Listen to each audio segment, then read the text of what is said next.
Hey guys, welcome back to my channel and today we will see the difference between primary market and secondary market. ठीक है, इससे पहले वाले video में part 1 जो है फाइनेंशियल मार्केट का, उसमें हमने बहुत सारे टॉपिक्स को बहुत डिटेल्ड वे में देखा है। ठीक है, तो आज हम लोग देखेंगे, सबसे पहले देखेंगे the difference between primary market and secondary market. देखो, हम लोग पहले कैसे देखते थे किसी चीज़ का डिफरेंस, जस्ट हम लोग दोनों को डिफ्रेंशिएट कर देते थे। लेकिन अब क्या होता है, अब जो है वो हायर क्लासेस में एक और टॉपिक डाल देता है जो कि है बेसिस। तो एग्जाम में दो तरह से क्वेश्चन पूछता है। ठीक है, पहला क्वेश्चन डायरेक्ट पूछेगा, right the difference between primary market and secondary market, जिसका चांसेस बहुत लो है आने का। लेकिन एक तरह का क्वेश्चन आप पूछने लगा है कि right the difference between primary market and secondary market on the basis of issued by, या फिर पूछ देगा on the basis of entry. तो उस केस में क्या है ना कि आपको ना मतलब तो पहले पता होना चाहिए। ठीक है, कि यार इशूड कौन कर रहा है, एंट्री कौन कौन कर सकता है। ठीक है, मान लो बच्चे ने ये दोनों याद करके आ जाता है, अब इनको बेसिस ही नहीं पता, तो बेसिस नहीं पता तो वो आंसर नहीं लिख पाएंगे। अब जो पूछेगा वही आपको लिखना पड़ेगा, राइट। तो चलो, ऐसे भी प्रीवियस वाले वीडियो में मैंने प्राइमरी मार्केट को अच्छे से समझा दिया, सेकेंडरी मार्केट को विद एग्जांपल अच्छे से समझा दिया। ठीक है, अब जिस बच्चे ने पहला वीडियो देखा होगा ना, वो खुद भी अपने से डिफ्रेंशिएट क्रिएट कर सकते हैं। ठीक है, डिफरेंस कर सकते हैं खुद से। ठीक है, यहाँ पे मैंने एकदम सिंपल सिंपल जो आपको इजीली मार्क्स दिलाएगा, आपको याद भी हो जाएगा, आपके दिमाग में ही बैठ जाएगा, वैसा हम लोग देखते हैं। चलो, फर्स्ट कोई भी चीज़ का डिफरेंस देखने के लिए सबसे पहले तो भाई हम मीनिंग पे चलते हैं। ठीक है, so what is the meaning of primary market? Primary market का मीनिंग है sale of securities for the first time.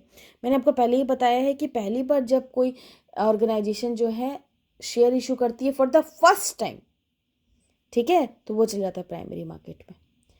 और जब वो इशू हो जाता है, ठीक है, तो जब एक बार कोई चीज़ बिक गया तो वो तो सेकेंड हैंड हो गया। आपने आज कार खरीदा, कल बेचने जाओ वो सेकेंड हैंड हो जाएगा, राइट। तो नया सामान है, नया शेयर है, प्राइमरी मार्केट। उसी का मीनिंग देख लो सेकेंडरी मार्केट में क्या है, sale and purchase of previously issued और सेकेंड हैंड सिक्योरिटीज। पहले से इशू किया हुए या फिर सेकेंड हैंड सिक्योरिटीज को क्या बोलते हैं? सेकेंडरी मार्केट बोलते हैं। Any doubt? ठीक है, आ जाओ दूसरे वाले में चलते हैं। अनदर नेम, इसका क्या नाम है भाई?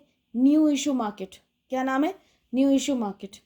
सेकेंडरी मार्केट का क्या नाम है? आफ्टर मार्केट भी बोल सकते हैं, क्योंकि ऑलरेडी एक बार मार्केट में आ चुका है, इसलिए आफ्टर मार्केट, या फिर स्टॉक एक्सचेंज। ठीक है, स्टॉक एक्सचेंज एक बड़ा टॉपिक है, इसके बाद हमें पढ़ना है। ठीक है, चलो, तीसरा क्या है? Issued by. अब इसको कौन इशू करता है? ठीक है, इसको किसको इशू किया जाता है? तो प्राइमरी मार्केट में जो शेयर इशू होते हैं ना बेटा, वो डायरेक्टली इशूड बाई कंपनीज होता है। ठीक है, कंपनी इशू करती है। In primary market securities are directly issued by companies. कौन इशू करता है? कंपनी इशू करती है।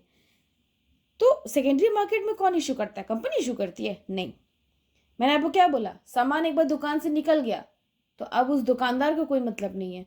इसका मतलब एक बार सामान जो है, एक बार शेयर जो है ऑर्गेनाइजेशन से बिक गया, तो अब वो शेयर से ऑर्गेनाइजेशन का कोई मतलब नहीं, क्योंकि उसको पैसा मिल चुका है ऑलरेडी कंपनी को। ठीक है, तो सेकेंडरी मार्केट में इशू कौन करेगा? किसके बीच में होगा? Securities are transferred between investors only. अब एक इन्वेस्टर से दूसरे इन्वेस्टर्स में क्या होगा? ट्रांसफर होते रहेगा। ठीक है, जिसको ज़रूरत है शेयर का, ठीक है, और जिसको बेचना है शेयर, दोनों अपने अपने आपस के बीच में देख लेंगे, किसके हेल्प से? ब्रोकर के हेल्प से। ठीक है, अब चलो, अब इसे पार्टीज कौन कौन होता है बेटा? Parties in action. The parties dealing in this market are company and investor. Already मैंने बोला कंपनी बेचता है, इन्वेस्टर खरीदता है। अब इसमें कौन होगा? अब तो इसमें कंपनी का कोई नामो निशान है ही नहीं, कंपनी का कोई मतलब है ही नहीं। तो क्या होगा? The parties dealing in this market are only investors. एक इन्वेस्टर से दूसरे इन्वेस्टर्स में शिफ्ट होते रहता है शेयर्स। ठीक है, शेयर्स डिवेंचर्स। एंट्री, ठीक है, इसमें कौन कौन एंट्री कर सकता है? All companies enter the primary market to raise capital for their operations. कोई भी कंपनी इंटर कर सकती है, लोगों से पैसा मांग सकती है, कोई भी कंपनी। ठीक है, क्योंकि कंपनी जब आईपीओ मांगती है, आईपीओ जब इशू करती है ना, तो वो आईपीओ इशू होने के बाद ही वो लिस्ट होता है शेयर मार्केट में, स्टॉक मार्केट में। ठीक है, तो कोई भी कंपनी आके एंट्री मार सकती है। लेकिन सेकेंडरी मार्केट में क्या होता है? सेकेंडरी मार्केट में सिर्फ लिस्टेड कंपनी। अब इसमें जो जो आईपीओ इशू कर देती है, लोग खरीद लेते हैं, ठीक है। अब वो खरीदने के बाद क्या होता है, कंपनी लिस्ट हो जाती है, तो only listed company securities are bought and sold in secondary market. सिर्फ लिस्टेड कंपनी जो होती है, ठीक है, जिसको सेबी अप्रूव करता है, ठीक है, उसी को सिर्फ मार्केट में एंट्री मिलती है। Any doubt? ठीक है, चलो नेक्स्ट चलते हैं। चलो नेक्स्ट चला जाए कैपिटल फॉर्मेशन में। कैपिटल फॉर्मेशन इंपॉर्टेंट है, पूछ सकता है एग्जाम में, ठीक है। Primary market contributes directly for capital formation as funds are transfer from surplus unit to deficit unit. देखो मैंने आपको ऑलरेडी बताया था, जिसके पास पैसा ज़्यादा है और जिसके पास पैसा नहीं है, सरप्लस के पास पैसा ज़्यादा है उसको इन्वेस्ट करना है, डेफिसिट के पास पैसा नहीं है उसको पैसा चाहिए, तो क्या होता है, कैपिटल फॉर्मेशन कौन करता है, प्राइमरी मार्केट में कंट्रीब्यूट्स करता है for capital formation as funds are directly from surplus to deficit. यहाँ पे क्या होता है बेटा, सरप्लस से डेफिसिट के पास पैसा आता है, जिसके पास पैसा ज़्यादा है उससे जिसके पास पैसा कम है उसके पास पैसा आता है, ठीक है।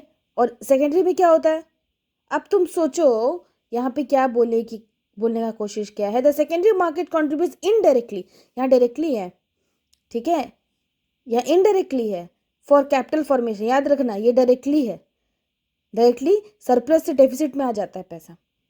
लेकिन क्या सेकेंडरी मार्केट में जो शेयर इस खरीद और बिक्री कर रहे हैं, क्या उनके पास पैसे की कमी है, आप सोचो, ठीक है। यहाँ पे तो कंपनी है नहीं, यहाँ पे सिर्फ इन्वेस्टर्स है, ठीक है। So secondary market contributes indirectly for capital formation as funds are exchange between surplus units only. For example यहाँ पे मैंने देखा प्राइमरी में सरप्लस से जाता है डेफिसिट पे, चला गया, अब यहाँ तो कंपनी का कोई ये नहीं है। अब एक बार जब लिस्ट हो जाती है, एक बार कंपनी लिस्ट हो जाती है तो वो चल जाता है सेकेंडरी मार्केट में। अब सेकेंडरी मार्केट में मान लो कुछ स्टॉक्स है, कुछ शेयर्स पड़े हुए हैं, एक्स का कुछ शेयर पड़ा हुआ है और वाई को वही शेयर लेना है, तो पैसा तो दोनों के पास है और इसको बेचना है। मान लो एक्स को अपना शेयर बेचना है और वाई को वही शेयर खरीदना है, बीच में आता है ब्रोकर, ब्रोकर ये दोनों को मिलाएगा, ठीक है, तालमेल बैठाएगा और ये लोग एक्सचेंज करवाएगा। इसका मतलब सिंपल क्या है कि पैसा भाई इसके पास भी है, भले ही बेचना चाह रहा है लेकिन पैसा इसके पास भी इसके पास भी है, दोनों ही एसेस है, दोनों ही सरप्लस है। इसका मतलब क्या है, याद रखना, प्राइमरी मार्केट में जो कैपिटल फॉर्मेशन होता है बेटा वो डायरेक्टली होता है, किसके बीच में, सरप्लस और डेफिसिट के बीच में। लेकिन जो सेकेंडरी मार्केट है वो इनडायरेक्टली होता है। क्यों? क्योंकि यहाँ पे ना ये इन्वेस्टर्स एक दूसरे को जानते नहीं है, ब्रोकर के थ्रू अपना एक्सचेंज करते हैं, इसको एक दूसरे से कोई फ़र्क नहीं पड़ता है। लेकिन यहाँ पे सारा कुछ पता रहता है कि कौन सा कंपनी को पैसा दे रहे हैं, क्या कर रहे हैं, समझ में आया, ठीक है। चलो फिर एंट्री क्या है, ऑल कंपनीज, सब कंपनी एंट्री कर सकती है, ठीक है। यहाँ पे लिस्टेड कंपनी एंट्री कर सकती है। इसमें क्या है, जोग्राफिकल लोकेशन, देखो प्राइमरी मार्केट का ना बेटा कोई जोग्राफिकल लोकेशन नहीं है, फिक्स जोग्राफिकल लोकेशन नहीं है, ठीक है। लेकिन जो सेकेंडरी मार्केट का है ना, ठीक है, जब आप थोड़ा मार्केट में घुसोगे तो आपको समझ में आएगा कि ये एक ऐसा मार्केट है जो 9 बजे 9:15 तक खुल जाती है, ठीक है, और वो 3 बजे बंद हो जाती है, उसी के बीच में सारा ट्रेडिंग हो जाता है, ठीक है। समझ आया? कोई डाउट है? तो इतने सारे पॉइंट्स हमने देखे, इससे बाहर से पूछेगा भी नहीं एग्जाम में, ओके। चलो आज का दूसरा टॉपिक है difference between money market and capital market. Simple है, इजी है, प्रीवियस क्लास में, प्रीवियस वीडियो में मैंने आपको बताया है अच्छे से मनी मार्केट और कैपिटल मार्केट के बारे में, ठीक है। तो यहाँ देखो सेम बेसिस है, ठीक है, तो एक बार पढ़ लेते हैं। चलो सबसे पहले फंक्शन देखते हैं। मनी मार्केट क्या करता है बेटा, शॉर्ट टर्म क्रेडिट फैसिलिटी देता है, इसलिए इसका मीनिंग भी हो गया, ठीक है, कि शॉर्ट टर्म क्रेडिट फैसिलिटी देता है और ये लॉन्ग टर्म क्रेडिट फैसिलिटी देता है। अब बताओ शॉर्ट टर्म क्रेडिट फैसिलिटी कितने टाइम तक देता है, ठीक है, that is 1 day to 365 days, 1 day to 1 year मतलब बोल सकते हो। और ये क्या है, मीडियम एंड लॉन्ग है, जिसमें कि बोल सकते हैं कि 3 साल 5 साल 10 साल या उससे ज़्यादा लॉन्ग टर्म के लिए बेटा, लंबे समय के लिए पैसा रखते हैं, ठीक है। चलो पर्पस क्या है बेटा, शॉर्ट टर्म लिक्विडिटी नीड्स और raise working capital. Previous video मैंने ऑलरेडी बताया है, 1 साल के लिए पैसा चाहिए तो 1 साल के लिए पैसा क्या होता है, 1 साल के लिए पैसा जो है वर्किंग कैपिटल में ज़रूरत पड़ सकता है, ठीक है। या फिर आप बोल सकते हो कि अचानक ज़रूरत पड़ गया बैंक को शॉर्ट टर्म फंड्स का, तो उसको वो देता है, ठीक है। लिक्विडिटी, शॉर्ट टर्म लिक्विडिटी मतलब जो शॉर्ट टर्म कैश के लिए ये बेटर ऑप्शन है मनी मार्केट। लेकिन पर्पस क्या है कैपिटल मार्केट का, कैपिटल मार्केट का सिंपल पर्पस है, आप पैसा लगाइए, वो पैसा आप मार्केट में लंबे समय तक घूमते रहेगा, ठीक है, वो आपको ग्रोथ देगा, एक्सपेंशन देगा, ठीक है, एक्सपेंड करेगा, आपके पैसे को बढ़ाएगा। ठीक है, तीसरा है इंस्ट्रूमेंट्स।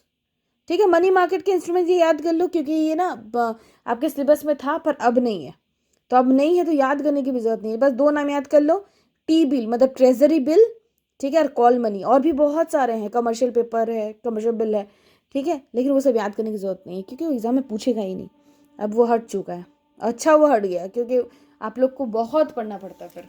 ठीक है, चलो इंस्ट्रूमेंट क्या है, इंस्ट्रूमेंट टी बिल और कॉल मनी। ठीक है, याद रखना इसके इंस्ट्रूमेंट्स है। ठीक है, इसके थ्रू लोग मनी मार्केट करते हैं। कैपिटल मार्केट क्या है बेटा, ये आपको पता होना चाहिए, आपको पता भी होगा, इतना पढ़ लिया आपने। स्टॉक है, बॉन्ड्स है, म्यूचुअल फंड्स है, डिवेंचर है, ये सारे कैपिटल मार्केट है। ठीक है, अब रिस्क एंड रिटर्न, आप सोचो तुम 1 साल के अंदर पैसा रिटर्न हो रहा है तो रिस्क कम है, लो रिस्क है, और लो रिटर्न भी है। तुम 1 ही साल के अंदर तुम पैसा रिटर्न कर दे तो तुमको क्या ही प्रॉफिट मिलेगा। That is risk and return में क्या है, लो रिस्क है, लो रिटर्न है। ठीक है, लेकिन कैपिटल मार्केट में क्या है बेटा, जब पैसा मार्केट में पूरा घूम रहा है तो हाई रिस्क है। याद रखना, कभी भी आप देखो ना, जब भी आप ये खोलते हो, क्या बोलते हैं, कोई भी ब्रोकर ऐप खोलोगे ना, ठीक है, या फिर आप देखोगे म्यूचुअल फंड्स वगैरह, ठीक है, तो उसमें लिखा रहता है mutual funds are subject to market risk and invest wisely. देखो ये लिखा रहता है, हमेशा लिखा रहेगा। ठीक है, या फिर बोलेगा। ठीक है, इसलिए आप किसी को क्लेम नहीं कर सकते कि अरे मेरा पैसा डूब गया। ठीक है, क्योंकि वो ऑलरेडी डिस्क्लेमर में लिख देता है वैसा। सो इसमें क्या है, सिंपल है। कैपिटल मार्केट क्या है बेटा, हाई रिस्क है, हाई पोटेंशियल रिटर्न भी हो सकता है। 99% केस में तो रहता ही है। अब किस्मत बहुत ख़राब रहा, अगर फूटा हुआ किस्मत रहा तो पैसे डूबते हैं। ठीक है, मेच्योरिटी टेन्योर क्या है बेटा, ये तो आपको पता है, 1 डे टू 1 ईयर।